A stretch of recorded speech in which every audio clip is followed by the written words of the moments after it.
ಶ್ರೀ ಗುರುಭ್ಯೋ ನಮಃ ಹರಿ ಓಂ. ಈಗ ಮೊದಲನೇದು ನಮ್ಮ ಮಹಾಭಾರತ ತಾತ್ಪರ್ಯ ನಿರ್ಣಯದಲ್ಲಿ ಬರತಕ್ಕಂತಹ ಸುಂದರಕಾಂಡ. ಅದು 2 ಶ್ಲೋಕ ಹೇಳ್ಕೊಟ್ಟಿದ್ದೀನಿ. ಏನಾರು ಸಂಶಯ ಇದೆಯಾ ಅದರಲ್ಲಿ? ಏನಾರ ಯಾರಿಗಾರ ಪದಚ್ಛೇದ ಆಗಲಿ ಸಂಶಯ ಇದ್ದರೆ ಹೇಳಿ, ಇಲ್ಲದ್ರೆ ಮುಂದೆ ಹೋಗೋಣ.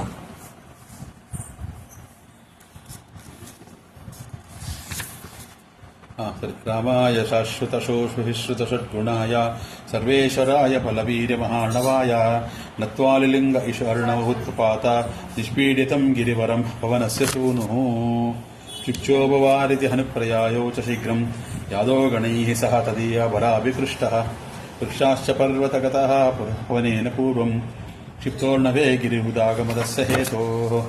3ನೇ ಶ್ಲೋಕ ಇವತ್ತು. ಶಾಲೋಹರಸ್ಯ ಗಿರಿಪಕ್ಷ ವಿನಾಶಕಾಲೇ ಕ್ಷಿಪ್ತೋರ್ಣವೇ ಸಾ ಮರುದಾತ್ಮಪಕ್ಷಃ ಐಮೋ ಗಿರಿಃ ಪವನಜಸ್ಯ ತು ವಿಶ್ವಮಾರ್ತಂ ಉದ್ವಿದ್ಯವಾರಿದಿಮವರ್ಧನ ಅನೇಕಸಾನುಃ. ಇದು ಶ್ಲೋಕ. ಶಾಲೋ ಪದಚ್ಛೇದ ಹೇಳ್ತಾ ಇದ್ದೀನಿ, ಕಾಮ ಹಾಕೊಳ್ಳಿ ಎಲ್ಲರೂ ಕೂಡ. ಶಾಲೋ ಹರಸ್ಯ ಗಿರಿಪಕ್ಷ ವಿನಾಶಕಾಲೇ, ಗಿರಿಪಕ್ಷ ವಿನಾಶಕಾಲೇ ಕ್ಷಿಪ್ತೋರ್ಣವೇ, ಕ್ಷಿಪ್ತ ಅರ್ಣವ ಅಂತಲೂ ಮಾಡ್ಕೋಬಹುದು, ಇಲ್ಲ ಕ್ಷಿಪ್ತಾರ್ಣವ ಕ್ಷಿಪ್ತೋರ್ಣವೇ ಅಂತಲೂ ಒಟ್ಟಿಗೆ ಮಾಡ್ಕೋತೀನಿ ಮಾಡ್ಕೊಳ್ಳಿ, ಇಲ್ಲ ಕ್ಷಿಪ್ತಾರ್ಣವೇ ಅಂತ ಮಾಡ್ಕೊಳ್ಳಿ. ಸ ಮರುತೋರ್ವು ಆತ್ಮಪಕ್ಷ ಐಮೋ ಗಿರಿಃ ಪವನಜಸ್ಯತು ವಿಶ್ವಮಾರ್ತಂ ಉದ್ಭಿದ್ಯ ವಾರಿದಿಂ ಅವರ್ಧಯತ್ ಅನೇಕ ಸಾನುಃ. ಹೇಳ್ತಾ ಇದ್ದಾರೆ. ಏನಾಯ್ತು?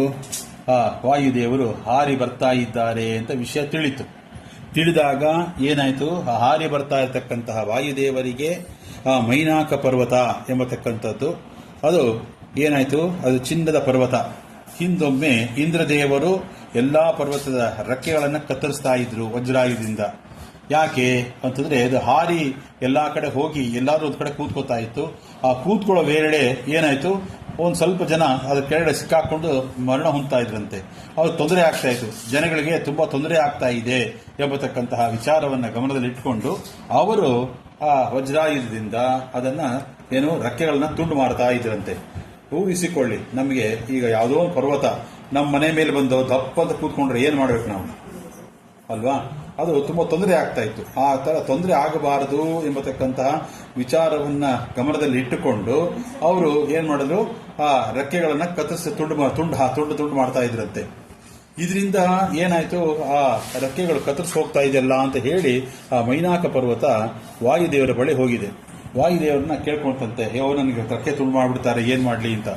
ಆಯ್ತು ಅಂತ ಹೇಳಿ, ನೀವು ಹೆದರಬೇಡ ಅಂತ ಹೇಳಿ ಅದನ್ನ ಕೈಯಲ್ಲಿ ಹಿಡ್ಕೊಂಡು ಸೀದಾ ಎತ್ತಿದ್ದೇನೆ ಸಮುದ್ರೊಳಗೆ ಹಾಕ್ಬಿಟ್ರು. ಸಮುದ್ರೊಳಗೆ ಹೊಟ್ಟೋಯ್ತು. ಹಾಗಾಗಿ ಆ ರೆಕ್ಕೆ ಇವತ್ತಿಗೂ ಅಲ್ಲಿ ಇದೆಯಂತೆ.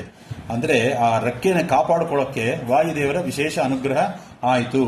ಹಾಗಾಗಿ ಆ ಕತ್ತರಿಸದೆ ಹೋಗಿ ಇರತಕ್ಕಂಥ ಮೈನಾಕಿ ಪರ್ವತ ನೋಡ್ತಂತೆ ವಾಯುಪುತ್ರರಾಗಿರ್ತಕ್ಕಂಥ ಹನುಮಂತ ದೇವರು ಹಾರಿ ಬರ್ತಾ ಇದ್ದಾರೆ. ಈಗ ನಾನು ಅವರಿಗೆ ಒಂದು ಕೃತಜ್ಞತಾ ಪೂರ್ವಸರವಾಗಿ ನಾನು ಒಂದು ಸೇವೆ ಎಂಬತಕ್ಕಂಥ ಮಾಡಬೇಕು. ಇಲ್ಲದೆ ಹೋದ್ರೆ ಅವರು ನನಗೆ ಮಾಡಿರ್ತಕ್ಕಂಥ ಉಪಕಾರವನ್ನ ನಾವು ಯಾವಾಗ ಸ್ಮರಣೆ ಮಾಡಬೇಕು? ಹಾಗಾಗಿ ಇದಕ್ಕೆ ಶಾಸ್ತ್ರದಲ್ಲಿ ಕೃತಜ್ಞತಾ ಅಂತ ಕರೆಯುವಂಥದ್ದು. ನಮ್ಗೆ ಯಾರಾದ್ರೂ ಉಪಕಾರ ಮಾಡಿದ್ದವ್ರಿಗೆ ಪ್ರತಿ ಉಪಕಾರ ಅವ್ರು ಕೇಳದೆ ಹೋಗ್ಲಿ, ನಮ್ಮ ಕೈಲಿ ಆದಷ್ಟು ನಾವು ಏನಾದ್ರು ಮಾಡಬೇಕು. ಅದು ಬಿಟ್ಟು ನಾವು ಏನು ಮಾಡದೇನೆ ಸುಮ್ಮನೆ ಕೂತಿರಬಾರದು.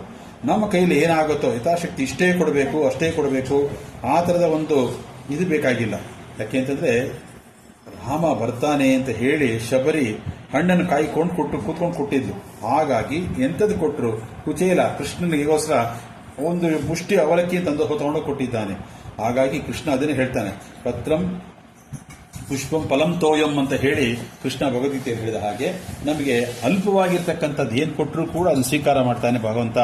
ಕೊಟ್ಟದ್ದನ್ನ ಅನಂತ ಮಡಿ ಮಾಡಿ ಕೊಡುವ ಅಂತ ಹೇಳಿದ್ರು ಜಗನ್ನಾಥದಾಸರು ಹರಿಕಥಾಂಸಾರದಲ್ಲಿ. ಹಾಗಾಗಿ ನಾವು ಅವ್ರಿಗೇನಾರ ಒಂದು ಕೃತಜ್ಞತೆ ಸಲ್ಲಿಸೋಣ ಅಂತ ಹೇಳಿ ಎದ್ದು ಬಂತು ಮೇಲೆ. ಹಾಗಾಗಿ ಎಂಬತಕ್ಕಂಥ ಕೂಡ ಹೇಳ್ತಾ ಇದ್ದಾರೆ. ಈ ಕಥೆಯಿಂದ ನಮಗೇನು ಗೊತ್ತಾಗತ್ತೆ ಅಂದ್ರೆ ವಾಯುದೇವರ ವಿಶೇಷ ಅನುಗ್ರಹವನ್ನು ಪಡೆದಿರತಕ್ಕಂಥದ್ದು ಮೈನಾಕಿ ಪರ್ವತ. ಆ ಮೈನಾಕಿ ಪರ್ವತ ತನ್ನ ರೆಕ್ಕೆಗಳನ್ನು ಕಾಪಾಡಿಕೊಂತು, ಜೋಪಾನವಾಗಿ ರೆಕ್ಕೆಗಳು ಕಾಪಾಡಿತು. ಅಂದರೆ ನಾವು ಇಲ್ಲಿ ಒಂದು ವಿಷಯ ತಿಳ್ಕೋಬೇಕು. ವಾಯುದೇವರ ಅನುಗ್ರಹವನ್ನು ಪಡೆದರೆ ನಮಗೂ ಎರಡು ರೆಕ್ಕೆ, ಪ್ರಧಾನವಾಗಿರ್ತಕ್ಕಂಥ ರೆಕ್ಕೆ ಇದೆಯಂತೆ. ಯಾವುದು ಅಂತಂದ್ರೆ ಒಂದು ಜ್ಞಾನ, ಇನ್ನೊಂದು ಭಕ್ತಿ. ಹಾಗಾಗಿ ಜ್ಞಾನ ಭಕ್ತಿ ಎಂಬತಕ್ಕಂತಹ ಎರಡು ರೆಕ್ಕೆಗಳನ್ನ ನಾವು ಅದನ್ನು ಜೋಪಾನವಾಗಿ ಅದನ್ನು ಕಾಪಾಡ್ಕೋಬಹುದಂತೆ. ಹಾಗಾಗಿ ಇಂತಹ ಜ್ಞಾನ ಮತ್ತು ಭಕ್ತಿಯನ್ನು ನಾವು ಕಾಪಾಡಿಕೊಂಡು ತದನಂತರ ಭಗವಂತನ ವಿಶೇಷ ಅನುಗ್ರಹವನ್ನು ಪಡೆಯಬೇಕು ಅಂತಂದ್ರೆ ವಾಯುದೇವರಿಗೆ ನಾವು ಶರಣ ಹೊಂದಬೇಕು. ಮತ್ತೆ ಇಂದ್ರದೇವರು ವಜ್ರಾಯುಧದಿಂದ ತುಂಡರಿಸಿದರು ಅಂತಂದ್ರೆ ಇದು ಇಂದ್ರದೇವರು ಅಂತಂದ್ರೆ ಐಶ್ವರ್ಯದ ಸಂಕೇತ. ಹಾಗಾಗಿ ನಾವು ಸಿರಿತನಕ್ಕೋ ಅಥವಾ ಏನು ಭೌತಿಕವಾಗಿರ್ತಕ್ಕಂತಹ ಈ ಪದಾರ್ಥಕ್ಕೂ ನಾವು ಸ್ವಲ್ಪ ಅದಕ್ಕೆ ಕಡೆ ತಿರುಗಿತು ಅಂತಂತಂದ್ರೆ ನಮ್ಮ ರೆಕ್ಕೆಗಳು ಕತ್ತರಿಸೋಗುತ್ತೆ. ಯಾವುದು ರೆಕ್ಕೆ? ಅದು ಜ್ಞಾನ ಮತ್ತು ಭಕ್ತಿ ಎಂಬತಕ್ಕಂತಹ ರೆಕ್ಕೆ ಅದನ್ನು ತುಂಡರಿಸಿ ಹೋಗುತ್ತೆ. ಹಾಗಾಗಿ ಇಂದಿನ ದಿನ ನಮಗೇನಾಗಿದೆ ಅಂತಂದ್ರೆ ಎಲ್ಲರೂ ಕೂಡ ನಾವು ಆಡಂಬರಕ್ಕೆ ಹೆಚ್ಚು ಬೆಲೆ ಕೊಡ್ತಾ ಇದ್ದಾರೆ. ಭೌತಿಕವಾದಂತಹ ವಿಷಯ ಪದಾರ್ಥಗಳನ್ನು ಆಡಂಬರಕ್ಕೆ ಅದು ನಾವು ಮಣೆ ಹಾಕ್ತಾ ಇದ್ದೀವಿ. ಆದರೆ ಬಿಟ್ಟು ನಿಜವಾದ ಜ್ಞಾನ ಭಕ್ತಿ ವೈರಾಗ್ಯ ಇರತಕ್ಕಂಥದಕ್ಕೆ ನಾವು ತಲೆಬಾಗಬೇಕು. ಹಾಗಾಗಿ ಈ ಪದ್ಯದಿಂದ, ಈ ಶ್ಲೋಕದಿಂದ ನಮಗೆ ಗೊತ್ತಾಗುವುದು ಇಂದ್ರದೇವರ ಸಾಂಕೇತಿಕವಾಗಿರ್ತಕ್ಕಂತಹ ಯಾವುದು ಸಿರಿ ಸಂಪತ್ತಿಗೆ ಹೋದರೆ ನಾವು ರೆಕ್ಕೆಗಳನ್ನು ಕಳ್ಕೋತೀವಿ. ಯಾವ ರೆಕ್ಕೆ? ಅದು ಜ್ಞಾನ ಮತ್ತು ವೈರಾಗ್ಯ ಎಂಬತಕ್ಕಂಥದ್ದು ರೆಕ್ಕೆಗಳು ಕತ್ತರಿಸೋಗುತ್ತೆ. ಅದು ಬೇಡ ಅಂತಂತಂದ್ರೆ ವಾಯುದೇವರ ಮೊರೆ ಹೋಗ್ತೀವಿ ಅಂತಂದ್ರೆ ವಾಯುದೇವರನ್ನ ಪಾದಕ್ಕೆ ನಮಸ್ಕಾರ ಮಾಡಿದರೆ ನಮಗೆ ಅದೆರಡನ್ನು ಕೊಟ್ಟು, ಜೊತೆಗೆ ಅದಷ್ಟೇ ಕೊಡಲ್ಲ, ಅವರೇನು ಮಾಡ್ತಾರೆ? ಜ್ಞಾನ ಭಕ್ತಿಯನ್ನು ಕೊಟ್ಟು, ವೈರಾಗ್ಯವನ್ನು ಕೊಟ್ಟು, ವಿಶೇಷ ಭಗವಂತನ ಕಡೆ ನಮಗೆ ಕರ್ಕೊಂಡು ಹೋಗಿ ಅನುಗ್ರಹ ಮಾಡ್ತಾರೆ. ಇದನ್ನೇ ಮಂತ್ರಾಲಯ ಪ್ರಭುಗಳು ಅವರ ಇದರಲ್ಲಿ ಹೇಳ್ತಾರೆ, ಏನಂ ದೂನಂ ಅನಾಥಂ ಅಂತ ಹೇಳಿ ವಾಯುದೇವರು ನಮ್ಮ ಪರವಾಗಿ ಭಗವಂತನ ಹತ್ರ ಹೋಗಿ ಪ್ರಾರ್ಥನೆ ಮಾಡ್ಕೋತಾರಂತೆ.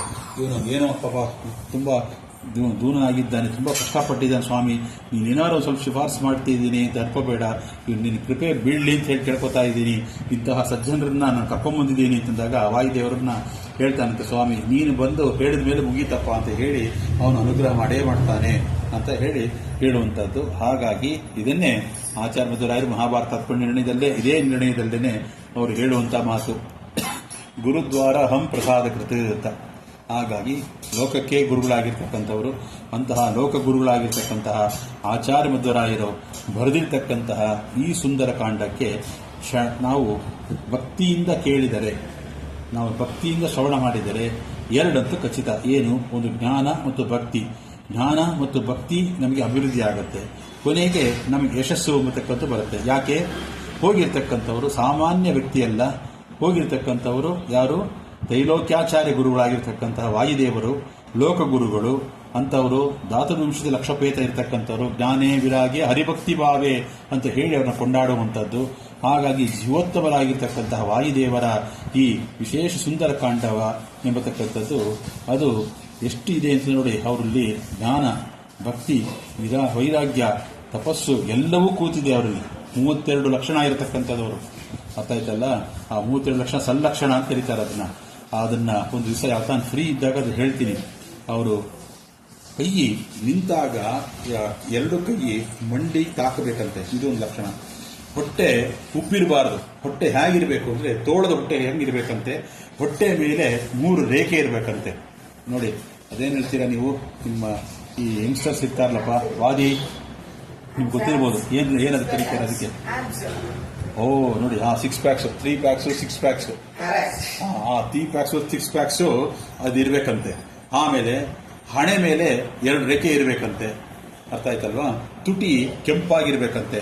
ಆಮೇಲೆ ಕೈ ಏನೋ ಹಿಡ್ಕೊಂಡಾಗ ಕೆಂಪಾಗೋದಲ್ಲ, ಏನು ಹಿಡ್ಕೊಳ್ದೆ ಇದ್ದಾಗ ಅದು ಹೇಗಿರ್ಬೇಕು ಅಂತಂದ್ರೆ ಈ ಬಾಳೆ ಹೂವಿನ ಇದು ಹೂ ಹೇಗಿರುತ್ತೆ, ಕೆಂಪಾಗಿರುತ್ತಲ್ಲ, ಆ ತರ ಇರಬೇಕಂತೆ ಕೈ ಮತ್ತು ಕಾಲು. ಇಷ್ಟೆಲ್ಲ ಇರಬೇಕು. ಇಂತಹ ಲಕ್ಷಣ ಇರತಕ್ಕಂಥವ್ರೆ ಅವರನ್ನ ಅಂತ ಕರೀತಾರೆ. ಅಂತಹ ಸಲ್ಲಕ್ಷಣ ಇರತಕ್ಕಂಥದ್ದು ಯಾರಿಗೆ?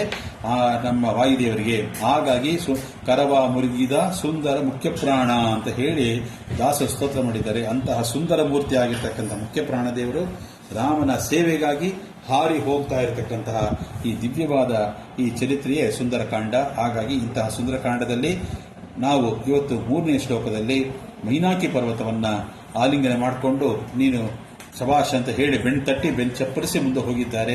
ಹಾಗೆ ನಾವು ಬೆಣ್ಣು ತಟ್ಟಿಸ್ಕೋಬೇಕು ವಾಯುದೇವರ ಕಡೆಯಿಂದ. ಯಾಕೆ ತಟ್ಟಿಸ್ಕೋಬೇಕು, ಯಾವ ಥರ ಅಂತಂದರೆ ಪ್ರತಿನಿತ್ಯ ನಾವು ಮಾಡುವಂತಹ ಕರ್ಮಗಳಲ್ಲಿ ವಾಯುದೇವರು ನಮ್ಮ ಜೊತೆಗೆ ನಿಂತು ಮಾಡಿಸ್ತಾ ಇದ್ದಾರೆ ಅಂತ ಚಿಂತನೆ ಮತ್ತೆ ಮಾಡಿರ್ತಕ್ಕಂಥದ್ದನ್ನು ಅವರ ಅಂತರ್ಯಾಮಿ ಆಗಿರ್ತಕ್ಕಂಥ ಭಗವಂತನಿಗೆ ಸಮರ್ಪಣೆ, ಮತ್ತೆ ಮುಂದೆ ಮಾಡುವುದು ನೀವೇ ನಾನಲ್ಲ ಅಂತ ಹೇಳಿ ಇದನ್ನು ದೈನಂದಿನದಲ್ಲೂ ಕೂಡ ಅದನ್ನು ಸ್ಮರಣೆ ಮಾಡುತ್ತಾ ನಾವು ನಿಮ್ಮ ಅನುಗ್ರಹವನ್ನು ಪಡೆದು ಜ್ಞಾನ ಭಕ್ತಿ ವೈರಾಗ್ಯ ನಮಗೆ ಇನ್ನೂ ಅಭಿವೃದ್ಧಿ ಆಗಲಿ ಅಂತ ಹೇಳಿ ಕೇಳ್ಕೊಳ್ಳುವಂಥದ್ದಾಗಿತ್ತು ಅಂತ ಹೇಳ್ತಾ ಈ ಶ್ಲೋಕದ ಒಟ್ಟು ತಾತ್ಪರ್ಯ ಅಂತ ಹೇಳ್ತಾ ಇಲ್ಲಿಗೆ ನಿಲ್ಲಿಸೋಣ. ಇನ್ನು ದಶಾವತಾರ ಸ್ತೋತ್ರ ಪ್ರಾರಂಭ ಆಗ್ತಾ ಇದೆ. ಶ್ರೀ ಗುರುಭ್ಯೋ ನಮಃ. ಹರಿ ಓಂ. ಉದಯಸಿಂಹ ಅವರು ಇದ್ದೀರಾ ಲೈನಲ್ಲಿ? ಇದ್ದರೆ 21ನೇ ಶ್ಲೋಕ ಒಂಚೂರು ಹೇಳ್ಬಿಡ್ತೀರಾ ಹಾಗೇನೆ?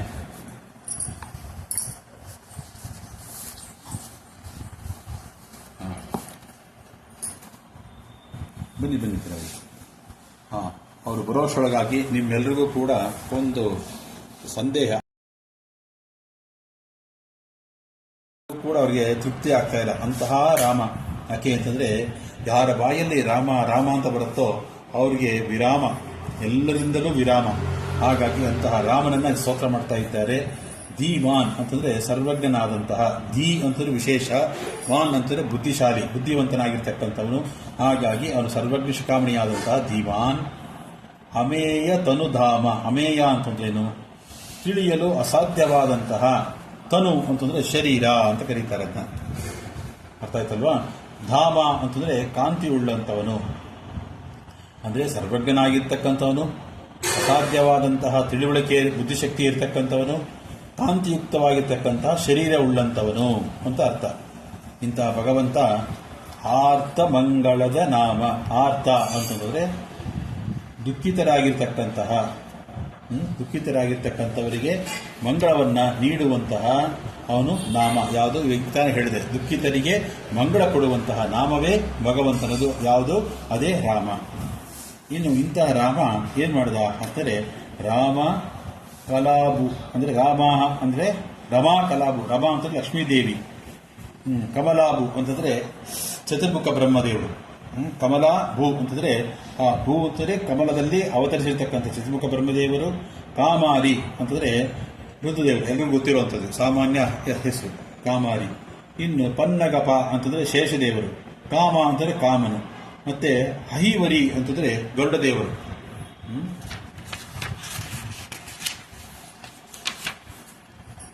ಇನ್ನು ಗುರು ಅಂತಂದ್ರೆ ಬೃಹಸ್ಪತಿ ಆಚಾರ್ಯರು. ಸೋಮ ಅಂತಂದ್ರೆ ಏನು ಅಂದ್ರೆ ಚಂದ್ರದೇವರು. ಇನ್ನು ಸೋಮ ಅಂದ್ರೆ ಚಂದ್ರದೇವರು. ಆದಿ ಅಂತಂದ್ರೆ ಇವರೇ ಮೊದಲಾದಂತಹ ದೇವತೆಗಳು. ವಂದ್ಯ ಅಂದ್ರೆ ಸ್ತೋತ್ರ ಮಾಡಬೇಕು ಎಂಬತಕ್ಕಂಥದ್ದನ್ನ ಮಹಿಮ ಉಳ್ಳಂಥವರು. ಇಂತಹ ದೇವತೆಗಳೇ ಭಗವಂತನ ರಾಮನ್ನ ಸ್ತೋತ್ರ ಮಾಡತಕ್ಕಂಥವರಾಗಿದ್ದಾರೆ. ಇನ್ನು ಸ್ಥೇಮ ಆದಿನ ಅಂದ್ರೆ ಸ್ಥೇಮ ಅಂದ್ರೆ ಜಗತ್ತಿನ ಪಾಲನೆಯನ್ನ ಮೊದಲಾಗಿರ್ತಕ್ಕಂಥದ್ದು, ಮತ್ತೆ ಜಗತ್ತಿನ ಅಷ್ಟಕರ್ತೃತ್ವಾದಿಗಳನ್ನ ಮಾಡತಕ್ಕಂತಹ ಅಪಗತಃ ಸೀಮಾ. ಅಪಗತಃ ಅಂತಂದ್ರೇನು? ತಿಳಿಯಲ್ಪಡಲು. ಮಹಿಮೆ ಎಂಬತಕ್ಕಂಥದ್ದು ಅದು ಎಲ್ಲೆಯೇ ಇಲ್ಲ. ಇಷ್ಟೇ ಅವನು ಭಗವಂತನದು ಮಹಿಮೆ ಎಂಬತಕ್ಕಂಥದ್ದು ಇಲ್ಲ. ಅಪಾರವಾದಂತಹ ಮಹಿಮೆ ಉಳ್ಳಂತವನು ಅಂತ ಅರ್ಥ. ಇನ್ನು ಸಕಲ ಸಮಾಜ ರಾವಣ ರಿಪುಹು. ಸಕಲ ಅಂತಂದ್ರೆ ದುಷ್ಟರಾದಂತಹ, ಸಮಾಜ ಅಂತಂದ್ರೆ ಸಮಾಜ ಸಭಿಕರಿಂದ ಕೂಡಿರ್ತಕ್ಕಂತಹ ರಾವಣನ ಎಂಬತಕ್ಕಂತಹ ದೈತ್ಯನಿಗೆ ಅವರು ರಿಪುಹು ಅಂತಂದ್ರೆ ಶತ್ರುವಾಗಿರ್ತಕ್ಕಂಥವನು. ಅಂದ್ರೆ ರಾವಣನಿಗೆ ಶತ್ರುವಾದಂತಹ ರಾಮ ಅಂತ ಅರ್ಥ. ಇನ್ನು ಮುಂದೆ ಆಪೂಮ ಆಕೃತಿ ಅಂದ್ರೆ ಈ ಭಗವಂತ ಅವನಿಗೆ ಈ ಪಾಂಚಭೌತಿಕವಾಗಿರ್ತಕ್ಕಂಥ ಶರೀರ ಇದೆ ಅಂತ ಅನ್ಕೊಂಡ್ರೆ ಖಂಡಿತ ಆ ಥರ ಚಿಂತನೆ ಮಾಡಬೇಡಿ. ಯಾಕೆ ಅಂತಂದ್ರೆ ಆಪೂಮು ಅಂದ್ರೆ ಅವನು ಅಂದ್ರೆ ಅಕಾರವಾಚನಾದಂತಹ ಆ ಭಗವಂತ ಅವನು ಜ್ಞಾನಾನಂದಾತ್ಮಕವಾಗಿರ್ತಕ್ಕಂತಹ ಶರೀರ ಉಳ್ಳಂತವನು. ನಮ್ಮಂತೆ ಪ್ರಾಕೃತ ಶರೀರ ಇಲ್ಲ ಎಂಬತಕ್ಕಂಥದ್ದನ್ನು ಹೇಳ್ತಾ ಇದ್ದಾರೆ. ಇಂತಹ ಭಗವಂತ ಅವನು ಪುತ್ರಾನ್ ಸಮ ಆದಿ ವೇದ ವಿಷಯ. ಪುತ್ರಾನ್ ಅಂದ್ರೆ ಅನಾದಿಯಾದಂತಹ ಹಾಗೂ ಅಪೌರುಷೇಯವಾದಂತಹ, ಸಾಮಾದಿ ಅಂದರೆ ಸಾಮವೇದಾದಿಗಳ ಮೊದಲಾಗಿರ್ತಕ್ಕಂತಹ ವೇದಗಳು. ಇಲ್ಲಿ ಸಾಮವೇದ ಮಾತ್ರ ಯಾಕೆ ಹೇಳಿದ್ರು? ಹೌದಾ? ವೇದಗಳು ಎಷ್ಟಿದೆ ಒಟ್ಟು? ಇರತಕ್ಕಂಥ ವೇದ 3 ಅಲ್ವಾ. ಈ 3 ವೇದವನ್ನು ಬಿಟ್ಟು ಸಾಮಾಧಿ ಮಾತ್ರ ಹೇಳಿದ್ರು ಅಂತಂದ್ರೆ ಸಾಮವೇದದಲ್ಲಿ ವಿಶೇಷ ವಾಯುದೇವರ ಸನ್ನಿಧಾನ, ಹೌದಾ. ಅದು ಭಗವದ್ಗೀತೆಯಲ್ಲಿ ನೋಡಿದ್ದೀವಿ ನಾವು ಅದನ್ನು. ಹಾಗಾಗಿ ಸಾಮಾಧಿ ಅಂತಂದ್ರೆ ಸಾಮವೇದ ಮೊದಲಾದಂಥದ್ದು, ಆದಿ ಶಬ್ದದಿಂದ ಮೊದಲಾದಂಥದ್ದು ಅಂತ ತಗೊಂಡಿದ್ದಾರೆ. ಇಂತಹ ವೇದ 4 ವೇದಗಳನ್ನ ಅಲ್ಲಿ ಈ ವಿಷಯಗಳಲ್ಲಿ ಅಲ್ಲಿ ಹೇಳಿರ್ತಕ್ಕಂಥದ್ದನ್ನ ಆ ವಿಷಯದಲ್ಲಿ ಎಲ್ಲವೂ ಕೂಡ ಇವನನ್ನೇ ಹೇಳ್ತಾ ಇದೆ. ಸಾಮಾಧಿ ವೇದಗಳು ಆ ಭಗವಂತನನ್ನೇ ಕೊಂಡಾಡ್ತಾ ಇದೆ.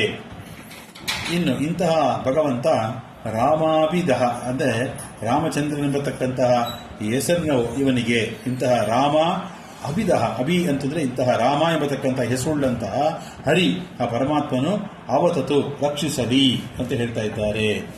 ಅಂದ್ರೆ ಆ ಭಗವಂತ ರಾಮ ಎಂಬತಕ್ಕಂಥವನ್ನು ರಕ್ಷಿಸಲಿ ಅಂತ ಗುರುರಾಜರು ಸ್ತೋತ್ರವನ್ನು ಮಾಡ್ತಾ ಇದ್ದಾರೆ. ಅಂದ್ರೆ ಏನು ಹೇಳ್ದಂಗಾಯ್ತು ಇವಾಗ, ಆ ರಾಮಚಂದ್ರ ಯಾರು ಅಂತಂದ್ರೆ ಸರ್ವಜ್ಞನು, ಮತ್ತೆ ಇಷ್ಟೇ ಮಹಿಮೆ ಎಂಬತಕ್ಕಂಥದ್ದನ್ನ ನಾವು ಹೇಳಲಿಕ್ಕಾಗಲ್ಲ, ಹೋಲಿಕೆ ಇಲ್ಲದೇ ಇರತಕ್ಕಂಥದ್ದು. ಅವನ ಶಕ್ತಿ ಸಾಮರ್ಥ್ಯ, ಕಾಂತಿ ಭರಿತವಾಗಿರ್ತಕ್ಕಂಥ ದೇಹ ಉಳ್ಳಂಥವನು. ನಮ್ಮಂತೆ ಅವನಿಗೆ ದುಃಖ ದುಮ್ಮಾನೆ ಇರತಕ್ಕಂಥ ಶರೀರವಲ್ಲ, ಮತ್ತೆ ದುಃಖರಹಿತವಾಗಿರ್ತಕ್ಕಂಥವರಿಗೆ ಮಂಗಳದಾಯಕನಾಗಿದ್ದಾನೆ. ಹಾಗಾಗಿ ಎಂಬತಕ್ಕಂಥನ್ನು ಹೇಳ್ತಾ ಇಂತಹ ಭಗವಂತ ಲಕ್ಷ್ಮೀದೇವಿಯಿಂದ ಹಿಡ್ಕೊಂಡು ಆ ಬ್ರಹ್ಮಸ್ತಂಭ ಪರ್ಯಂತಂ ಅಂತ ಹೇಳಿ ಬ್ರಹ್ಮಸೂತ್ರದಲ್ಲಿ ಹೇಳುವ ಹಾಗೆ ಬ್ರಹ್ಮಾದಿ ದೇವತೆಗಳಿಂದ ಹಿಡಿದುಕೊಂಡು ರಮಾದೇವಿಯಿಂದ ಹಿಡಿದುಕೊಂಡು ಗರುಡ ಶೇಷ ರುದ್ರರು ದೇವತೆಗಳು ಕಿನ್ನರು ಕಿಂಪುರುಷರು ದೇವತೆಗಳು ಋಷಿಗಳು ಗಂಧರ್ವರು ಅಪ್ಸರರು ಕಿನ್ನರರು ಕಿಂಪುರುಷರು ಎಲ್ಲರೂ ಕೂಡ ಆ ಭಗವಂತನನ್ನ ಮಹಿಮೆಯನ್ನ ಇಷ್ಟೇ ಅಂತ ಹೇಳಿ ಹಾಡಿ ಹೋಗಲಿಕ್ಕಾಗ್ತಾ ಇರುವಂತೆ. ಆದಿತ್ಯ ಪುರಾಣ ವೆಂಕಟೇಶ್ ಮಹಾತ್ಮೆಯಲ್ಲಿ ಒಂದು ಶ್ಲೋಕ ಬರುತ್ತೆ. ಅಲ್ಲಿ ಹೇಳ್ತಾರೆ, ಶೇಷದೇವರಿಗೆ ಒಂದಲ್ಲ ಎರಡಲ್ಲ 1000 ಬಾಯಿ ಇದೆಯಂತೆ, 1000 ತಲೆ ಇರತಕ್ಕಂಥ ಶೇಷದೇವರಿಗೆ ಆ 1000 ಬಾಯಿಯಿಂದ ಭಗವಂತನ ಸ್ತೋತ್ರ ಮಾಡಿ ಮುಗಿಸ್ತೇನೆ ಅಂತ ಹೊರಟಿದ್ದಾರಂತೆ. ಇವತ್ತಿಗೂ ಮಾಡ್ತಾ ಇದ್ದಾರೆ, ಇನ್ನೂ ಮುಗಿದಿಲ್ಲ ಅಂತ ಹೇಳ್ತಾರೆ. ಹಾಗಾಗಿ ಇಂತಹ ಭಗವಂತ ಜಗತ್ತಿನ ಸೃಷ್ಟಿ ಪಾಲನ ಸಂಹಾರ ಇವುಗಳೇ ಮೊದಲಾಗಿರ್ತಕ್ಕಂಥ ಕಾರ್ಯವನ್ನ ಸುಲಲಿತವಾಗಿ ಮಾಡ್ತಾನೆ. ಅವನಿಗೆ ಯಾವ ಥರದ ಆಯಾಸ ಎಂಬತಕ್ಕಂಥದ್ದಿಲ್ಲ. ಜೊತೆಗೆ ಈ ಸೃಷ್ಟ್ಯಾದಿ ಅಷ್ಟಕರ್ತೃತ್ವವನ್ನು ಮಾಡುವಂಥ ಭಗವಂತನಿಗೆ ಏನಾನ ಲಾಭ ಇದೆಯಾ? ಖಂಡಿತ ಇಲ್ಲ. ಯಾಕೆ? ಸಜ್ಜನರ ಮೇಲಿರತಕ್ಕಂಥ ಒಂದು ಕೃಪಾದೃಷ್ಟಿಯಿಂದ ಮಾಡತಕ್ಕಂಥದ್ದು. ಹಾಗಾಗಿ ಅಂತ ಹೇಳ್ತಾ ಇಂತಹ ಭಗವಂತ ದುಷ್ಟ ಸಭೀಕರಾಗಿಯಿಂದ ಕೂಡಿರತಕ್ಕಂತಹ ರಾವಣನಿಗೆ ಇವನೇನಾಗಿದ್ದಾನೆ? ಶತ್ರುವಾಗಿದ್ದಾನೆ. ಹತ್ತು ತಲೆ ರಾವಣನಿಗೆ ಇವನು ಶತ್ರುವಾಗಿದ್ದಾನೆ. ಇಂತಹ ಭಗವಂತ ನಮ್ಮೆಲ್ಲರಂತೆ ಪಾಂಚಭೌತಿಕದಿಂದ ಶರೀರದಿಂದ ಕೂಡಿದ್ದಾನೆ ಅಂತ ಮಾತು ಚಿಂತಿಸಬಾರದು. ಅವನದು ಜ್ಞಾನಾನಂದಮಯ ಶರೀರ ಎಂಬತಕ್ಕಂಥದ್ದು ತಿಳ್ಕೋಬೇಕು. ಏನಿದು ಜ್ಞಾನಾನಂದ ಶರೀರ ಅಂತಂದ್ರೆ, ಈಗ ನಾಳೆ ಜನವರಿ ತಿಂಗಳಲ್ಲಿ ಎಲ್ಲರೂ ಕೂಡ ಕಬ್ಬಿನ ಜೊತೆಗೆ ಒಂದು ಅಚ್ಚನ್ನು ಕೊಟ್ಟರು, ಹೌದಾ? ಒಂದು ತುಳಸಿ ಪಾಟ್ ಕೊಟ್ಟಿರ್ತಾರೆ ಅಚ್ಚಲ್ಲಿ, ಅಥವಾ ಹಸು ಕೊಟ್ಟಿರ್ತಾರೆ, ಅಥವಾ ಕೋಳಿ ಕೊಟ್ಟಿರ್ತಾರೆ, ಅಥವಾ ಹಸುವನ್ನು ಕೊಟ್ಟಿರ್ತಾರೆ. ಆ ಹಸು ಅಥವಾ ಆನೆ ಕೊಟ್ಟಿರ್ತಾರೆ ಅಂತ ಇಟ್ಕೊಳ್ಳಿ. ಆನೆಯ ಬಾಲ ಮುರಿದು ಬಾಯಿ ಹಾಕೊಂಡ್ರೆ ಹೇಗಿರುತ್ತೆ? ಸಿಹಿಯಾಗಿಯೇ ಇರುತ್ತೆ. ಹಾಗೆ ಆ ಅಚ್ಚಿನಲ್ಲಿ ಆನೆಯ ಒಂದು ಸೊಂಡಲನ್ನ ಕಿತ್ತು ಬಾಯಿ ಹಾಕೊಂಡ್ರು ಅದು ಅಚ್ಚೆ. ಹಾಗೆ ಭಗವಂತನಿಗೆ ಜ್ಞಾನಾನಂದಮಯವಾಗಿರ್ತಕ್ಕಂಥ ಶರೀರ, ಯಾವ ಥರದ ದೋಷ ಎಂಬತಕ್ಕಂಥದ್ದು ಇಲ್ಲ. ಇಂತಹ ಮಹಾಮಹಿಮಾಪೇತನಾಗಿರ್ತಕ್ಕಂತಹ ಆ ಪುರುಷನು ಅನಾದಿ ಕಾಲದಿಂದಲೂ ಕೂಡ ಎಲ್ಲ ವೇದಗಳಿಂದಲೂ ಕೂಡ ಅವನನ್ನು ಹೊಗಳ್ತಾ ಇದೆ. ಎಲ್ಲ ವೇದವೂ ಅವನನ್ನೇ ಹೇಳ್ತಾ ಇದೆ. ಅಂತಹ ಮಹಿಮೋಪೇತನಾಗಿರ್ತಕ್ಕಂತಹ ಆ ಭಗವಂತ ಇಂತಹ ರಾಮಚಂದ್ರ ದೇವರನ್ನ ಹೆಸರೇ ಎಷ್ಟು ಆನಂದ ಆಗತ್ತೆ ರಾಮ ಅಂತಂದ್ರೆ. ಅಂತಹ ರಾಮಶಬ್ದ ವಾಚನಾಗಿರ್ತಕ್ಕಂಥ ಪರಮಾತ್ಮನನ್ನ ನಮ್ಮನ್ನ ರಕ್ಷಿಸಲಿ ಅಂತ ಹೇಳಿ ಕೇಳ್ಕೊತಾ ಇದ್ದಾರೆ. ಎಷ್ಟು ಸುಂದರವಾದಂತಹ ಶ್ಲೋಕವಾಗಿತ್ತಿದಲ್ವಾ? ಆ ರಾಮನನ್ನ ಸ್ಮರಣೆ ಮಾಡಬೇಕಾದ್ರೆ ಇಷ್ಟು ನಮಗೆ ಜ್ಞಾಪಕ ಬರಬೇಕು. ರಾಮ ಅಂತಂದ್ರೆ ಇಷ್ಟು ಜ್ಞಾಪಕ ಬರಬೇಕು. ಅರ್ಥ ಆಯ್ತಲ್ವಾ? ಒಂದು. ಎರಡನೇದು, ಯಾತಕ್ಕೆ ರಾಮ ಎಂಬತಕ್ಕಂಥ ಶಬ್ದವನ್ನ ಎಲ್ಲರೂ ತುಂಬ ಇಷ್ಟಪಡ್ತಾರೆ ಅಂತಂದ್ರೆ, 2 ವಿಶೇಷವಾಗಿರ್ತಕ್ಕಂಥ ಮಹಾಮಂತ್ರದ ಒಂದೊಂದು ಬೀಜಾಕ್ಷರಿ ಮಂತ್ರಗಳನ್ನ ತೆಗೆದು ಆ ಹೆಸರು ಮಾಡಿರತಕ್ಕಂಥದ್ದು. ಓಂ ನಮೋ ನಾರಾಯಣಾಯ ಎಂಬತಕ್ಕಂಥದ್ದು ನಾರಾಯಣ ಅಷ್ಟಾಕ್ಷರ ಮಂತ್ರ. ಇದು ತ್ರಿಗುಣಾತ್ ಗಾಯತ್ರಿ ನಾರಾಯಣ ಅಷ್ಟಾಕ್ಷರ ಮಂತ್ರ ಅಂತ ಹೇಳಿ ತಂತ್ರಸಾರದಲ್ಲಿ ಆಚಾರ್ಯರು ಅದಕ್ಕೆ ನಿರ್ಣಯ ಕೊಟ್ಟಿದ್ದಾರೆ. ನಾವು 10 ಗಾಯತ್ರಿ ಮಾಡಿದ್ರೆ 30 ನಾರಾಯಣ ಅಷ್ಟಾಕ್ಷರ ಮಂತ್ರ ಮಾಡಬೇಕು. ಅದಕ್ಕೆ ಅಂಗನ್ಯಾಸ ಕರನ್ಯಾಸ ಮತ್ತೆ ಧ್ಯಾನ ಎಲ್ಲ ಹೇಳಿ ಮಾಡಬೇಕು ಅದನ್ನು. ಹಾಗೆ ದ್ವಿಗುಣಾತ್ ಗಾಯತ್ರಿ ವಾಸುದೇವ ದಾದಾಕ್ಷರ ಮಂತ್ರ ಅಂತ ಹೇಳ್ತಾರೆ. ಓಂ ನಮೋ ಭಗವತೆ ವಾಸುದೇವಾಯ ಅಂತ ಹೇಳಿ ಇದು ಮಾಡಿದ್ರೆ ಪೂರ್ಣಫಲ. ಇನ್ನು ಓಂ ನಮಃ ಶಿವಾಯ ಎಂಬತಕ್ಕಂಥದ್ದಿಂದಲೂ ಕೂಡ ಒಂದು ಅಕ್ಷರ ತಗೊಂಡಿದ್ದಾರೆ.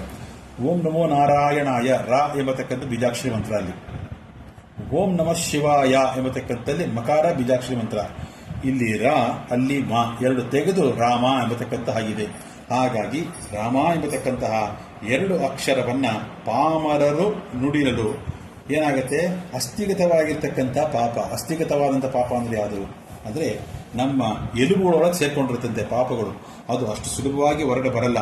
ಅಂತಹ ಪಾಪ ಹೊರಗೆ ಬರಬೇಕಾದ್ರೆ ರಾಮ ಶಬ್ದವನ್ನು ನುಡಿಬೇಕು ಅಂತ ಹೇಳ್ತಾರೆ.